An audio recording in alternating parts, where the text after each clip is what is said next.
Welcome students to the online classes. In this video, we will learn chapter 20, the space voyage. Chapter 20, the space voyage. Latika was looking at the sky through her window. She said, "Look, mother, just one sun lightened the entire world during the day. When it sets, one full moon and the thousand stars all together can't provide the same amount of light." यानी कि लतिका जो है वो अपने घर की window पर sky की तरफ देख रही है और उसने अपनी मदर को बोला कि मम्मा देखो कैसे एक सन पूरे एंटायर वर्ल्ड को लाइटन कर रहा है, यानी कि इतनी रोशनी दे रहा है। ठीक है। एंड व्हेन इट सेट्स, यानी कि जब ये सूरज ढल जाएगा, जब सनसेट हो जाएगा, उसके बाद एक फुल मून यानी कि चंदा मामा और इतने सारे स्टार्स भी एक साथ मिलकर के वो सेम अमाउंट ऑफ लाइट नहीं दे सकते जो सन अकेला दे रहा है पूरे वर्ल्ड को। Her mother smile, Latika kept on saying, "Look at the clouds and the birds that are flying so happily. I wish I were a bird flying right inside the clouds." यानी कि उसके बाद उसकी मदर स्माइल करती है। उसके बाद लतिका दोबारा से कुछ कह रही है। वो कह रही है कि look at the clouds mama. आसमान में देखो किस तरीके से जो बर्ड्स हैं वो कितने फ्रीली और कितनी हैप्पीली फ्लाई कर रही हैं। वो ये कह रही है कि आई विश कि मैं भी बर्ड होती और मैं भी इस तरीके से क्लाउड्स में, आसमान में इस तरीके से फ्लाई कर पाती। Don't worry dear, you can still fly high, just have a ride in an aeroplane and enjoy being in the clouds, said her mother. उनकी मम्मा ने बोला कि डोंट वरी डियर, तुम अभी भी फ्लाई कर सकती हो, बहुत ऊंचे आसमान तक जा सकती हो। आप एक प्लेन में बैठो और ये इन्जॉय करो, जस्ट बीइंग इन क्लाउड्स, मतलब you can enjoy your self कि जैसे कि आप आसमान में हो, क्लाउड्स में हो, said her mother. Latika's father found something interesting in the newspaper. Wow, he said.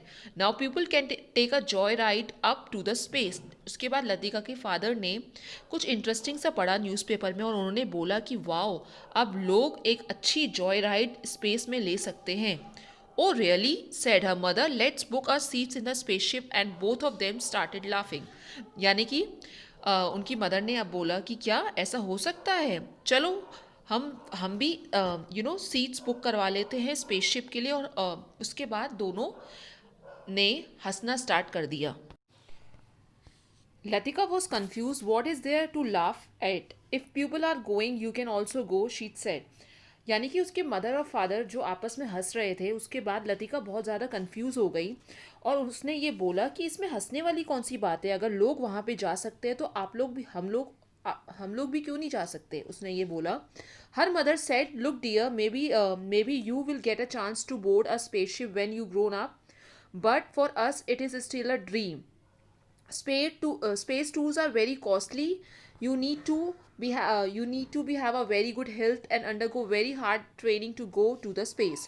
इसके बाद उनकी मदर ने बोला कि डियर, मे बी तुम जा सकती हो जब तुम बड़ी हो जाओ, लेकिन हमारे लिए अभी भी ये सपना है, क्योंकि स्पेस टूर यानी कि स्पेस पर जाने के लिए बहुत ज़्यादा it is very costly, and the most important thing is your health. If you have a very good health और इसके बाद आप बहुत एक हार्ड ट्रेनिंग को अंडरगो करते हो, अगर उस आप ट्रेनिंग पे सक्सीड हो पाते हो तभी आपको स्पेस में भेजा जाता है। Can you tell why Latika's mother set so, यानी कि क्या आप बता सकते हो कि लतिका की मदर ने ये सब क्यों बोला है। नाउ स्टूडेंट, अब हम बात करते हैं अर्थ की। स्टूडेंट्स, आप लोगों ने कभी सोचा कि हम ये अर्थ पे अगर हम लोग खड़े हो पा रहे हैं, अगर हम बैठ पा रहे हैं, अगर हम कोई भी वर्क कर पा रहे हैं, वो सब किस वजह से हो रहा है। यानी कि आपको पता है, द अर्थ पुल्स और attracts everything towards it's self, यानी कि जो अर्थ है वो पुल खींच रहा है, अट्रैक्ट कर रहा है सारी चीज़ें अपनी ओर, अपनी तरफ। It is difficult to move away from the earth pull, यानी कि आप इस अर्थ पुल से आप मूव नहीं कर सकते हो। यानी कि जितनी भी चीज़ें आप देख रहे हो, ये सारी चीज़ें अर्थ अपने पास में एक फोर्स है, उससे एक ग्रेविटेशनल फोर्स है, उस फोर्स की वजह से ही हम सब लोग यहाँ पे अट्रैक्ट हैं। we have to spend our energy to go against the earth pull. We have to make an effort to jump up high. Birds have to use energy to flap their wings to fly high. The moment they stop making an effort, they will fall down. यानी कि ये सब चीज़ें आप देख रहे हो, जैसे कि आप जब जंप करते हो तो आप एक एफर्ट करते हो. बर्ड्स जो अपनी एनर्जी यूज़ करती हैं अपने विंग्स को फ्लैप करने के लिए, और एनर्जी यूज़ करती है फ्लाई करने के लिए, और ये सब चीज़ें तब बंद हो जाएंगी अगर उन्होंने ये सब चीज़ें एफर्ट करना बंद कर दिया. यानी कि अगर उन्होंने एफर्ट डालना स्टॉप कर दिया तो दे विल फॉल डाउन, वो गिर जाएंगे. Now what is the gravity? Gravity क्या होता है? ग्रेविटी मीन्स दिस पुश और force of attraction of the earth is called gravity. Gravity means ये जो आपको फोर्स दिखाई दे रही है, फोर्स आपको दिखाई नहीं दे रही है, लेकिन ये जो फोर्स, ये जो पुल है, ये जो खिंचाव आ रहा है, ये फोर्स ऑफ अट्रैक्शन होती है अर्थ की, जिसे हम ग्रेविटी बोलते हैं. अगर हम स्पेस की बात करें तो स्पेस में कोई ग्रेविटी नहीं होती है. जितना हम लोग ऊपर ऊपर ऊपर ऊपर जाएंगे, हमारी ग्रेविटी उतनी ही कम होती जाएगी. आप लोगों ने सुना होगा कि स्पेस में लोग सीधे नहीं खड़े हो पाते, यानी कि एक जगह टिक नहीं पाते. हम सब लोग अर्थ में एक जगह पे है क्योंकि ये चेयर यहाँ पर है, अलमीरा यहाँ पर है, ये सब क्यों है? It is because of that gravitational force which is present in the earth. वो सब फोर्स हमें अर्थ खींच के बैठा हुआ है, और उसी फोर्स की वजह से हम लोग यहाँ पे स्टैंड कर रहे हैं. In fact, this attraction or a gravitational force is present in the entire universe. यानी कि पूरे ब्रह्मांड में ये ग्रेविटेशनल फोर्स है जो अट्रैक्ट करके बैठी है. यानी the earth is attracting that force. The formation of galaxies, अगर हम गैलेक्सीज की बात करें, सोलर सिस्टम की बात करें, सोलर फैमिली यानी सोलर सिस्टम की बात करें, मून की मूवमेंट की बात करें, या प्लैनेट किस तरीके से मूव करते हैं, it is just because due to the force of gravity. Gravity की फोर्स की वजह से ही ये सब हो पाता है. एज वी गो हायर, जैसे मैंने पहले बताया, जैसे कि आप ऊपर जाओगे, ये जो अर्थ की जो ग्रेविटेशनल फोर्स है वो कम होती जाएगी, डिक्रीज होती जाएगी. और स्पेस में तो ये ग्रेविटेशनल फोर्स, ये फोर्स ऑफ अट्रैक्शन बहुत ज़्यादा कम होता है. How do we get into the space? यानी कि आप स्पेस में कैसे जाओगे? यानी कि इट इज़ वेरी डिफ़िकल्ट कि आप इस ग्रेविटेशनल पुल से बाहर निकल सको. अगर आपको इन सब चीज़ों से बाहर निकलना है तो आपको एक ऐसी एनर्जी की ज़रूरत होगी. A lot of energy and speed is required कि आप उस फोर्स से निकल सको. सो रॉकेट्स इसलिए डिज़ाइन किए जाते हैं ताकि जब रॉकेट के अंदर नीचे जब फ्यूल बर्न किया जाता है तो उसकी हेल्प से आप सीधा उस एनर्जी को उस पुल से निकल करके बाहर, अर्थ के बाहर स्पेस तक पहुंच पाते हो. We will discuss how does a rocket fly. Rocket किस तरीके से फ्लाई करता है. Take a balloon and fill it with the air. यानी कि आपको एक बलून लेना, उसमें हवा भरनी है. उसके बाद आप उसको माउथ को आप उसको टाइट नहीं करोगे, उसको आप बांधोगे नहीं, आप उसको ऐसे ही छोड़ दोगे. क्या होगा? You must have light in a rocket on Diwali, how does it moves up. यानी कि आपने नोटिस करा होगा कि क्या होगा, वो ऊपर की तरफ, यानी कि forward, the balloons moves forward. जब आप एयर नीचे छोड़ दोगे तो वो बलून ऊपर की ओर, जितनी इसके अंदर एयर होगी उतना वो मूव कर लेगा और वापस से फिर नीचे आएगा. ठीक है.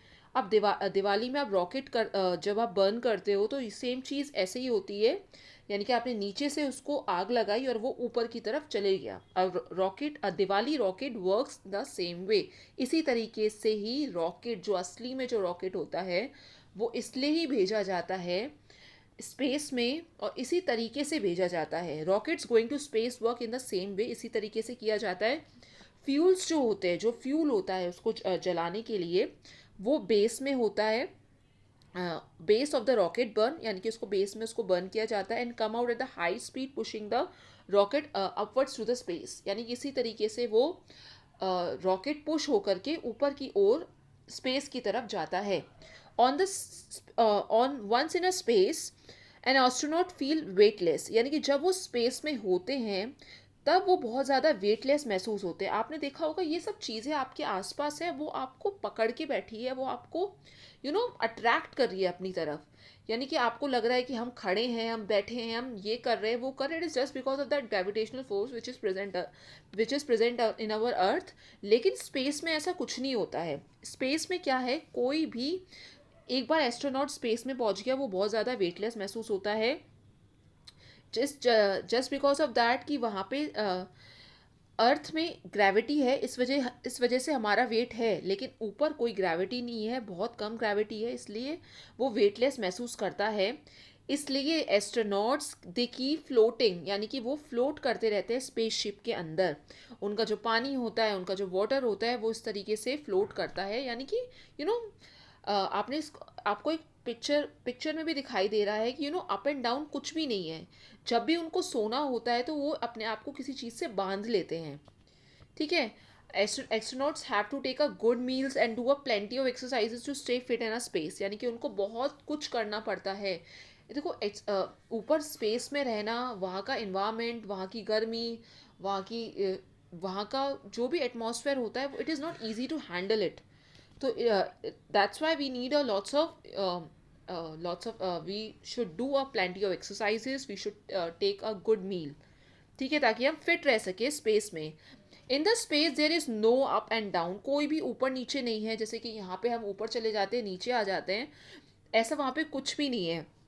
वहाँ पे हर चीज़ फ्लोट होती रहती है, हर चीज़ आपको they keep floating, they keep तैरती रहती हैं। एस्ट्रोनॉट्स को जब वो सोते हैं तो अपने स्लीपिंग बैग्स को उन्हें किसी भी वॉल से या किसी सीलिंग से बांधना पड़ता है।